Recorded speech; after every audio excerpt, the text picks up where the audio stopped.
trust and reliance on you.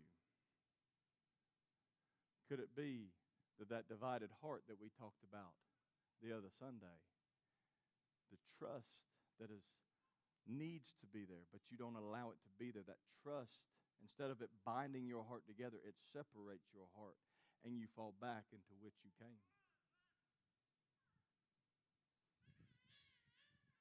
Telling y'all, trust, trust, trust. That's why I tell people, trust the process. Trust what God's doing. Because a lot of times when things don't look like we want it to, God is working and unraveling and doing and putting and doing all that He can, and only things that He can do. God is constantly working, y'all. God is never asleep. He don't slumber. He's constantly behind the scenes. When you don't see nothing, He is constantly moving and orchestrating things to better your life. I've told you multiple times, Jeremiah 29:11, we love to quote it, and it's a great verse, but it is directly talking to the Israelites when they were in bondage, and God was letting them know, hey, I know the plans I got for you, but what you're having to go through right now is because of your own doing. But I've got a plan. I know where I want you.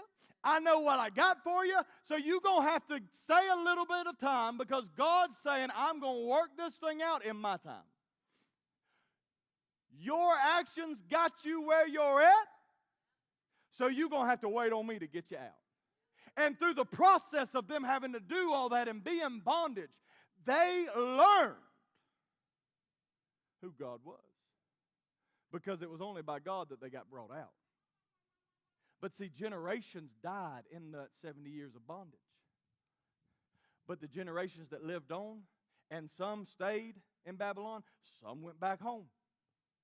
And the ones that went back home, you got to know that they rejoiced. They told their babies, their grandbabies, their children, their children's children, the whole 9 yards. They told everybody, right, Renee?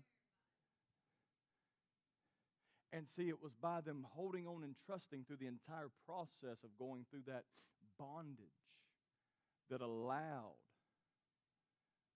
the name and who God was to continue to go.